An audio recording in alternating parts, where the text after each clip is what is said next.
San Juan Regional Medical Center is your community hospital, committed to making life better for the communities we are privileged to serve.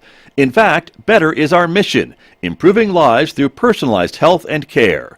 What matters most to our patients matters most to us, offering a comprehensive range of inpatient, outpatient, and emergency care services so you can get the quality care you need right here at home. San Juan Regional Medical Center, celebrating life. KSJE is supported by Music in the Mountains, a world-class classical music festival based in Durango, Colorado, offering orchestra, chamber, and world music concerts July 7th through July 31st. This year, the concerts come to you with free mobile stage performances in the region, plus other unique venues throughout the area. Find out more at musicinthemountains.com.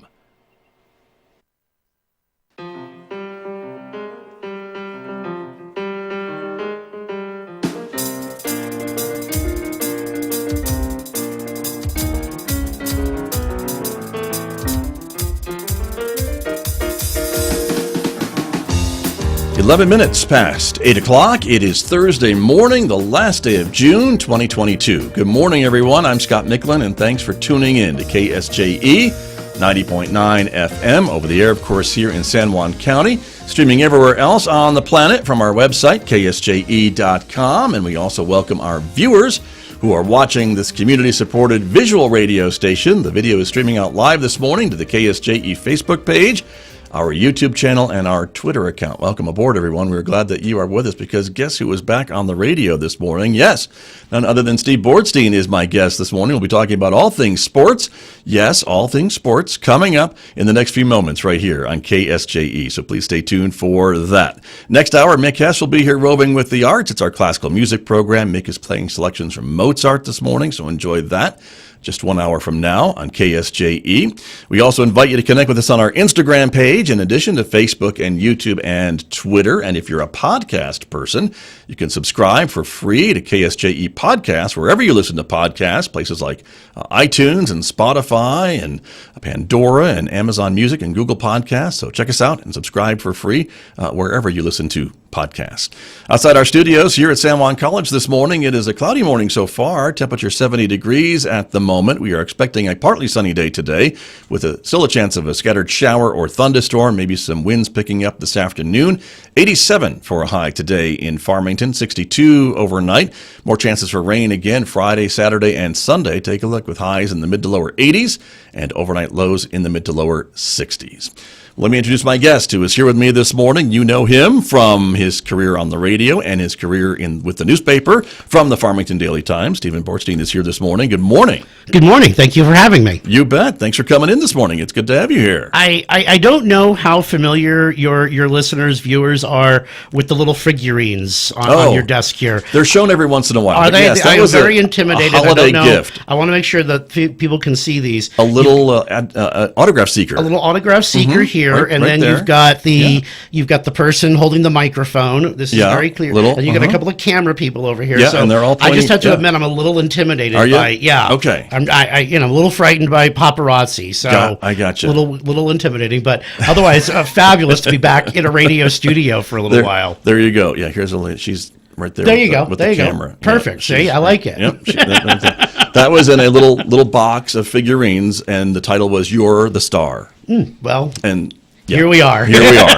There you go. So see, well, thank you for having me. You bet. It's great to have you back in a radio studio. Yes, and of course you now work for the Farmington Daily Times. I do. I've been, as a matter of fact, in a couple of weeks it'll be a full year. Yeah. Since I started there. John Moses, who's our editor, called me on vacation pretty much, and Matt Hollinshead, who had been the sports writer there, was leaving. He was going to take up work with another newspaper down in Rio Rancho, I believe it was, and said, hey, we have this position open, are you available? And I'm like, yeah. I was at that time doing part-time radio work up in Durango as a DJ, and when you do a talk show for 18, 19 years, and then suddenly you're introducing and outroing ABBA records, right? It's different. A little different. Not quite the same. Not quite the same. Understood. Don't get me wrong. The people up in Durango at Four Corners Broadcasting were awesome, but couldn't resist the opportunity to get back into sports writing. It's how I got started in journalism when I was a kid, so it was a good opportunity, and the response was great. Has been great since I came back to the newspaper. I'd like to think we're doing a good job covering now what appears to be more of a normal routine of sports. We had a whole high school year. We're coming up on another Connie Mack World Series for me, and there's a lot of excitement with that, which I know we'll get into here in a moment, but it's been a lot of fun. That's good. And I know, and as you said, sports is kind of your first love. That's what you've been doing for the majority of your career. The majority of my life I've been around sports. My father was a sports right. writer. He wrote nearly 24 books on sports. So I grew up around it and wrote my first newspaper article when I was 14 years old. So newspapers was how I got started. And then I got thrown into radio in my late 20s and did that for, like I said, nearly 20 years. And then this opportunity came along. And so it's been a lot of fun. I work with some great people. In addition to, I mentioned John Moses, Mike Easterling, Noel Smith. They've been great co-workers at the newspaper, so I really enjoy my time there, and it's been a lot of fun. Well, and you have been in this community for a long time.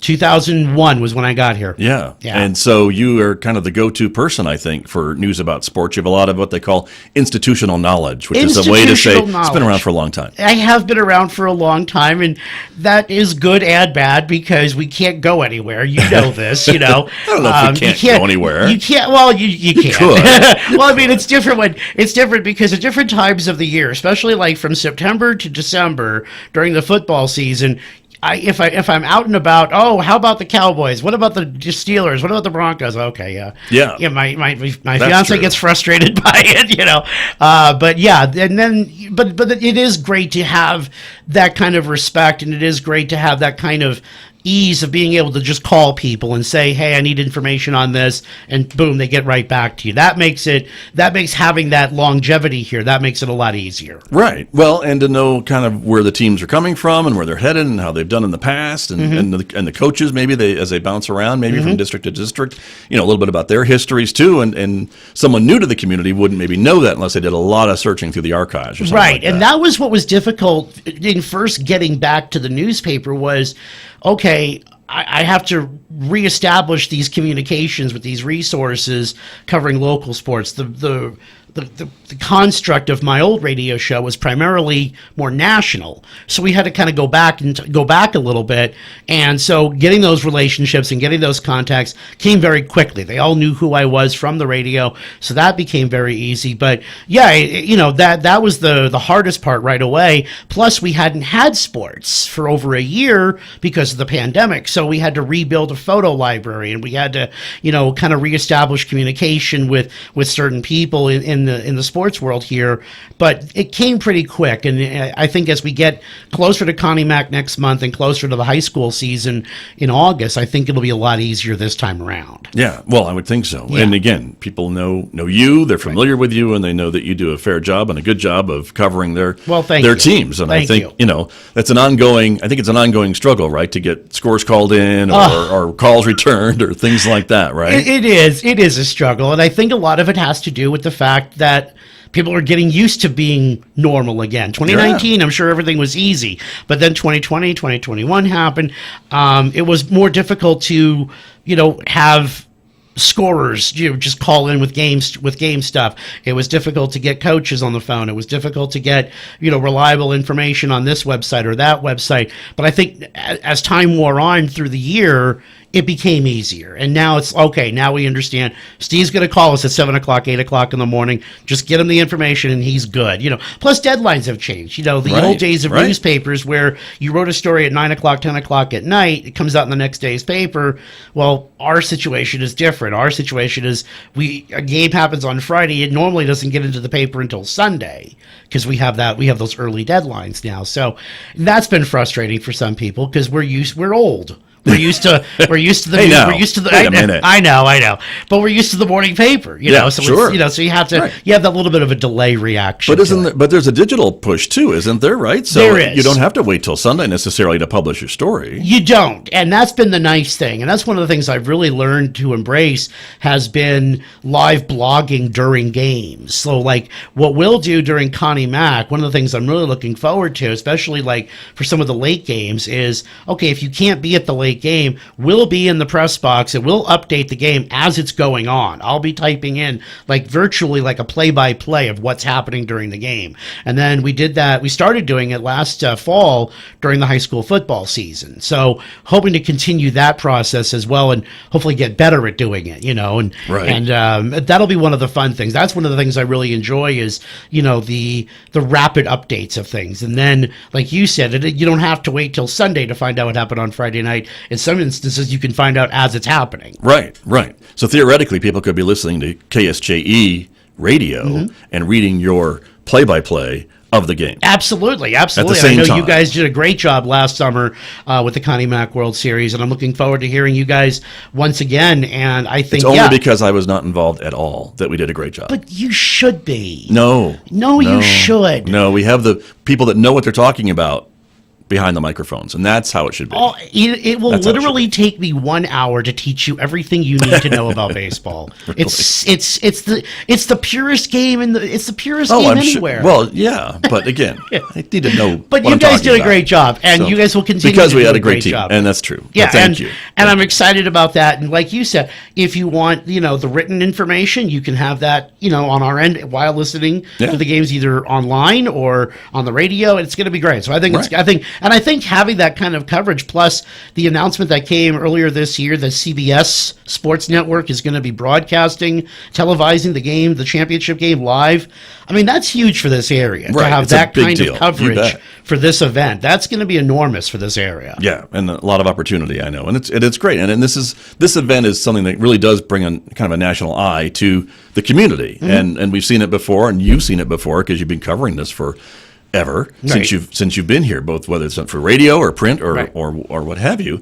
And the town comes out. It's a big event that's supported by the community. The host family program is known around the country, and it wouldn't happen without these host families that are stepping up to keep these young men in their homes and help them get back and forth to the games. And anyway, all these things, the parade, the park. I mean, these guys are treated like kings, like royalty when they show up, Sure. right? There's And the you police mentioned- escort that comes in when Sure. they arrive in town. And first you day. mentioned the host families, and I think it's even more important this year based on from what I've been hearing from coaches around the country regarding the cost of travel. No kidding. Obviously higher gas prices right now, higher lodging costs. It's tougher to get from place to place. I've heard from several coaches that they've been doing fundraisers, just to have the money available. The Southern California Renegades coach, whose name eludes me now, Cy Petro, excuse me. He told me that the cost of gas just to get from Huntington Beach, California to Farmington, New Mexico last year was $12,000. This year it's $24,000. Oh my goodness. Yeah. Yeah. So it's And that's not that. I mean, that's not that far. I mean, that's no, California. it's not that far. I mean, but you talk about teams coming in from Midland, Ohio. You talk Yeah. about teams coming in from Florida. Right. The No, cost you're is right. even greater out there. So, so the having the host families here is going to be even more crucial. The Connie Mack World Series local committee is actually giving host families $250, like a stipend, to actually help out the cost of Right. groceries and things like that for families that are taking in kids, for the Connie Mack World Series, which is a great deal. Yeah, definitely. And just programming note, we're going to be talking about more with the Connie Mack Committee on the 4th of July, actually, a Monday show. So tune in for that, everybody, or Absolutely. watch it on the podcast or on demand. But you talked about some of the teams, and so they are starting to shape up, right? We're starting to find out who's coming back and who's going to be in the Connie Mack World Series this summer. Absolutely. Gosh, July is tomorrow, so know. it's going to be here before we know it. Last year, I think everyone was amazed by the team from Enid, Oklahoma, Yep. because they came in undefeated, Yep. and I think they remained undefeated. They left undefeated, yeah. and won the whole kit and caboodle, Right. if you will. But they're not coming back this year. no, they may be. They're still very much in Oh, play. okay. I didn't think that they were in that playoff. They are in a tournament schedule. right now. They were not what's called an automatic qualifier. Okay. There are 4 automatic qualifiers. See, this is why I don't do. But the kid and caboodle reference, that's why you do. Oh, I That's see. why you should do the games right there. Okay. Because if we can get kid and caboodle on the air during a game, Right. automatic ratings boost. I Automatic see. right there. Okay. The Southern California Renegades, the Midland, Ohio team, Dallas DBAT United, and the local team, Right. the local host team. Those are your 4 automatic qualifiers. The Enid Majors, who won the tournament last year, they are going to be competing in a tournament next week in Oklahoma, and they have the right to. If they win that tournament, they'll be coming back for the Connie Mack World Series. Right now, they have a record of 19-1. They lost their first game, and now they've won 19 straight. Oh. I talked to the coach. His quotes will be in a story. Automatic promotion for the paper. It'll be in tomorrow's Daily Times. There you go. And he was great. We talked about his team a little bit, but he knows the road's going to be tough because there are right now 3 teams from the state of Texas that are playing in the Connie Mack World Series. The automatic qualifier, the Dallas Tigers, who qualified a couple of weeks ago, and a third team, the Dallas Dallas United, Yes. the United Baseball Club. Those are 3 teams. There's a possibility of 4, maybe 5 teams from the state of Texas that'll be competing in the Connie Mack World Series. There are 3 more regional tournaments, and then there's, of course, the local tournament, which gets underway next week Right. Here at Farmington.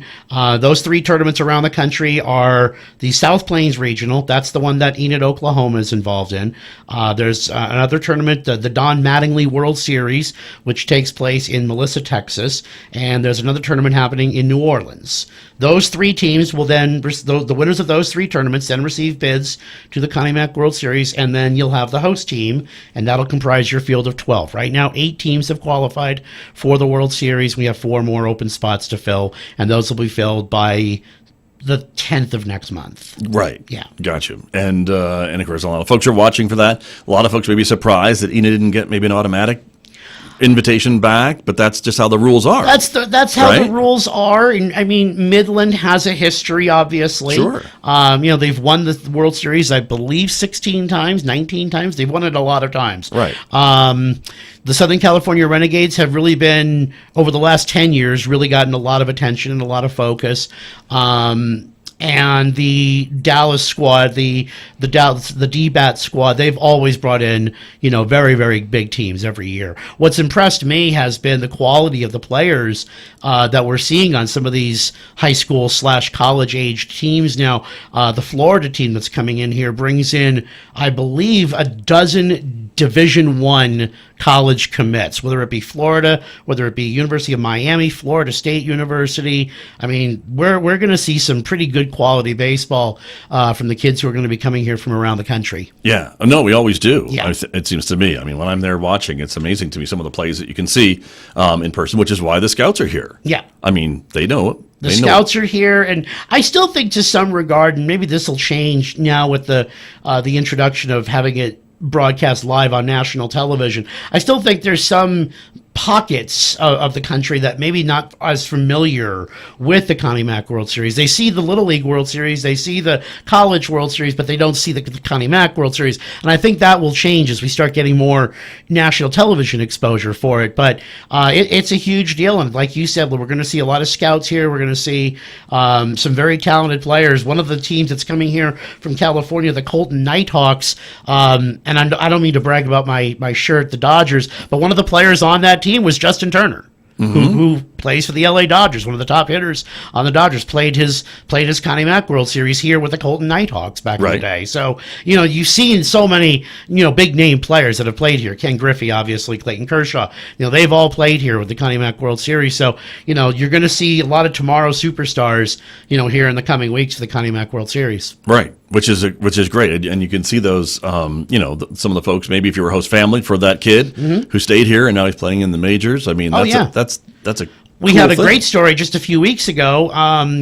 The Anaheim Angels, Chase Silseth, who played his high school baseball here at Piedra Vista, just made his major league debut a few weeks ago with the Anaheim Angels and had a great outing. So, they come from everywhere. They come from here. They come from around the country. I'm excited to see some of the prospects that'll be coming here in the coming weeks. Right. Now, with these major talent coming in from these teams, right? Because they are building their teams. I think with this in mind to do well and win games. I mean, that's what it's all about, right? That's right. Does that put more pressure on the local teams? You mentioned the local tournament, of course, which is coming up next week, that will determine the host team for the Connie Mack World Series. And so, obviously, I would think that they must know that they're facing some pretty stiff competition coming in if they win this local tournament, the city tournament, to become the host team. There are currently 5 teams in the local city league, and then the regular season will wrap up this weekend, and then next week we'll have the city tournament. Right now, the 5 teams that are in there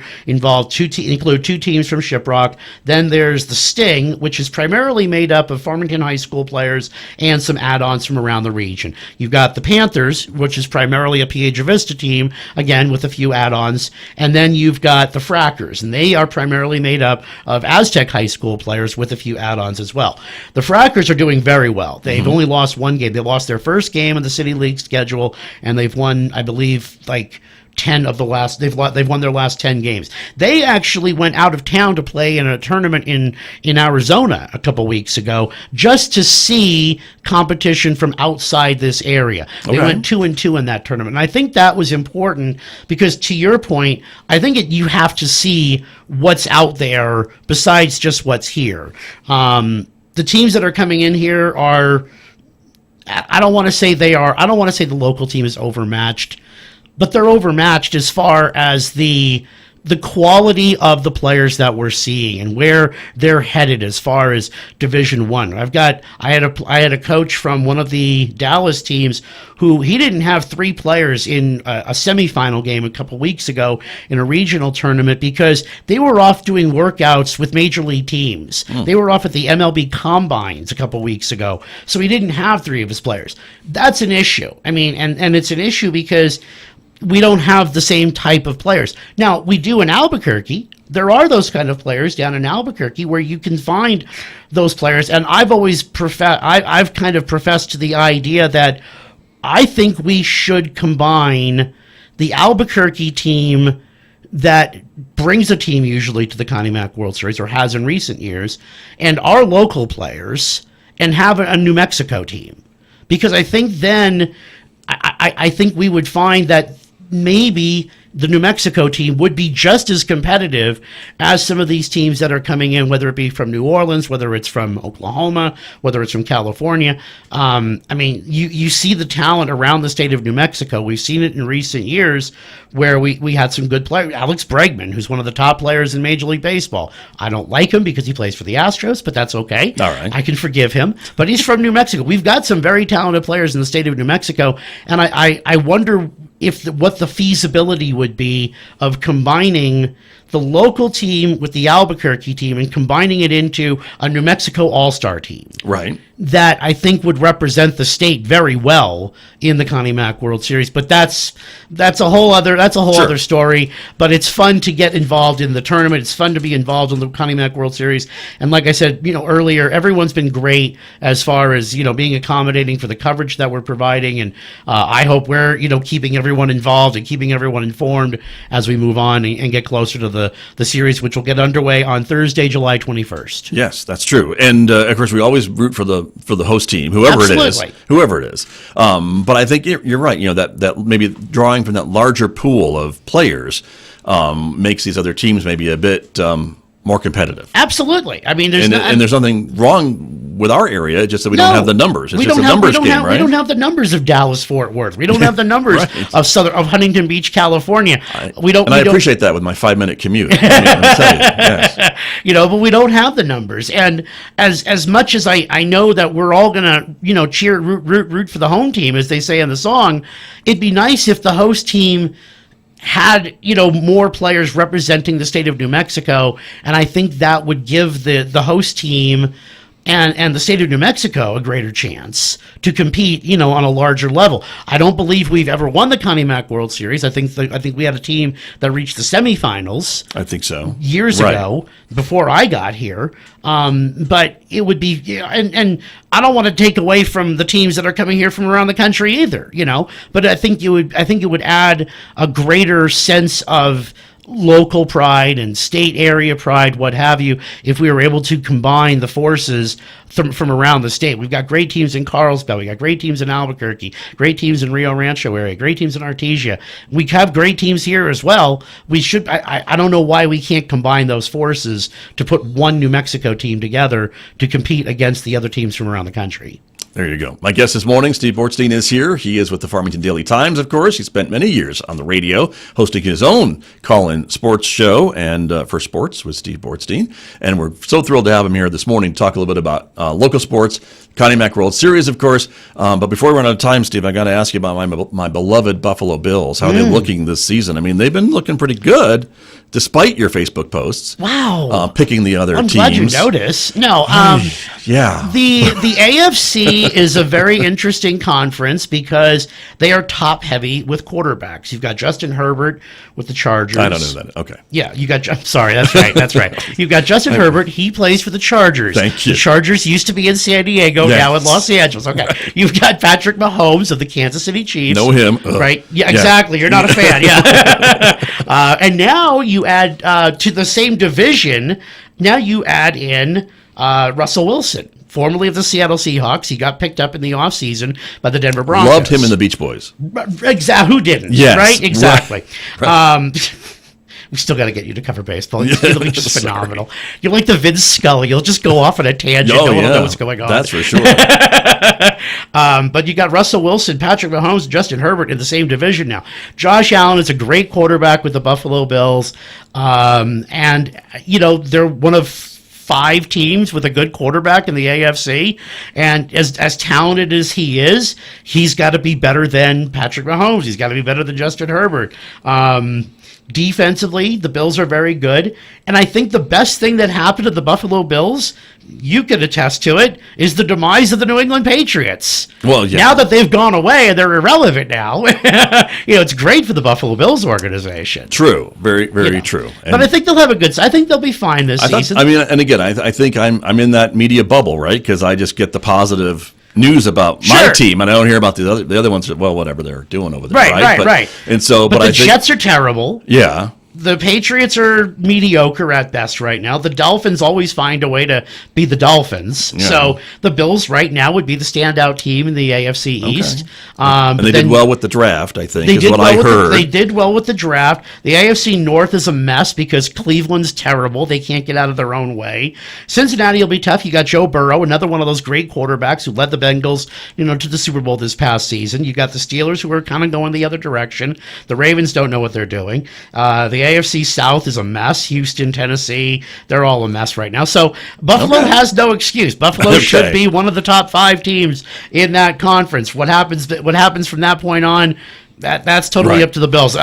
Best thing that could happen to the Bills is win their division, get a couple of home games, have teams from the South or the East have to come up, the South or the West have to come up to Buffalo because, as you know, in December and January, I mean, that's no easy pickings right there. No. That's true. So, very, very true. Well, I'm glad to hear you say that.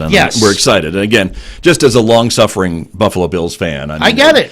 Of so many seasons of just disappointment and loss, and to see Scott Norwood. To see maybe everything coming together these last couple of years. And I know, in every team, we got to root for the other teams too.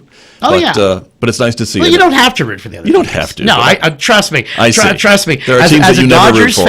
As an LA Dodgers fan, there are games that I specifically, unless, if they don't involve the Dodgers, I will not watch them. I will not watch a Red Sox game, an Astros game, a Yankees game. I just won't. I have no interest in seeing them until we have to see them. Understood. Yeah. I get it. Okay. Yeah. That's good. Final thoughts. We just have a couple minutes remaining this morning, but high schools this fall. What do you think? How are these teams? Football. High school football is going to be interesting this season. Farmington was reclassified from Class 5A to Class 6A.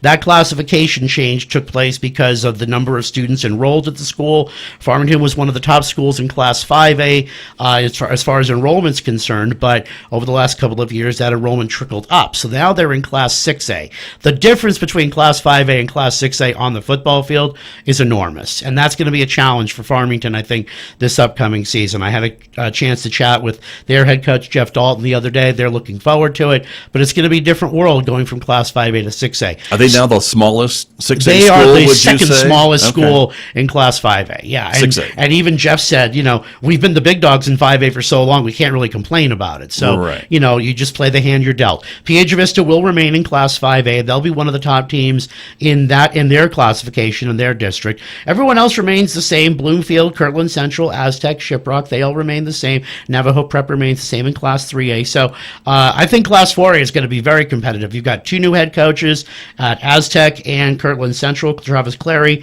taking over as head coach at Kirtland Central. Hank Strauss, former Aztec high school football player, taking over at Aztec. Bloomfield, Mike Kovacs comes back for another season. So that'll be fun. That'll be a good district to watch. Bloomfield came within one game of reaching the state championship last year in Class 4A. So high school football is going to be a lot of fun. That gets underway August 19th. Wow. Yeah. That's coming up too. Coming up isn't right it? around the corner. Holy smokes. Yeah, as Holy smokes. soon as Connie Mack's over, you get right back on the I horse guess and so. get right ready for high school sports again. Very true, very true. And I guess with the different classes now, will PV still play Farmington from time to time? Matter of fact, they'll open the season with Farmington on the 19th. Yeah, okay. That game always gets played every year, regardless of classification. But that'll open the season at Hutchison Stadium on Friday night, August 19th. Okay, Yeah. very good. And I can't get you here and not ask you a little bit about horse racing, because Okay. I know that's another one of your loves. And Sunray Park, of course, we have right here in our own backyard. Literally, I think they had a pretty good live racing season earlier this year. Had a great on-track season.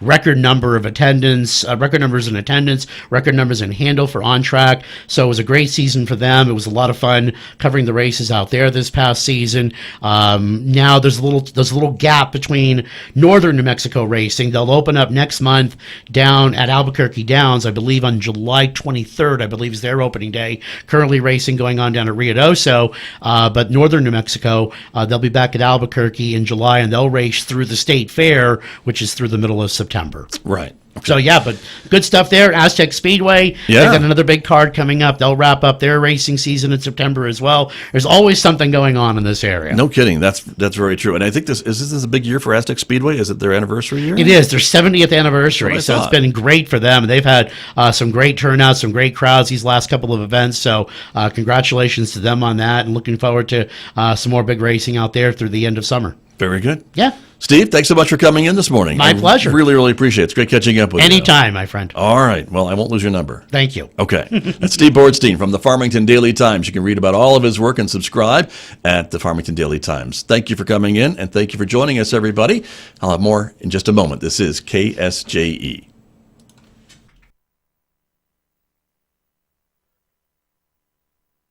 KSJE is supported by the Alzheimer's Association, New Mexico Chapter, with a local office in Farmington, providing free services and resources to help those living with dementia and their families, including their 24/7 helpline, 1-800-272-3900. The Alzheimer's Association, New Mexico Chapter, 1-800-272-3900. It wouldn't be Freedom Days in Farmington without the Electric Light Parade on July 4th at 9 p.m. on Main Street downtown. Enjoy floats and music and honor our veterans. This patriotic parade is a beloved Farmington tradition and is supported by the Farmington Rotary Club. Find out more online at farmingtonnm.org or call 505-326-7602, the Farmington Convention and Visitors Bureau. KSJE and San Juan College present the Student Success Coaching Tip of the Week. Hello again, this is Emin Chi with Week 4 Coaching Tips over the Radio. For Week 4, we will be discussing resources. There are many resources available on our college campus, both physically and online. Be sure to know these valuable resources. If you are unsure of their availability, do an online research using your college website. If you cannot find the resources on your own, be sure to contact the Student Achievement Center in room 1604. Resources can be found in the following areas: Library Services, Native American Center, Herencia Latina Center, Student Achievement Center, Career Center, Trio Center, Tutoring Center, Veteran Center, Financial Aid Office, Advisory and Counseling Center, Disability Services, Business Office, Dean of Students, and much more. The Student Success Coaching Tip of the Week, presented by KSJE and the Student Achievement Center at San Juan College. That algorithm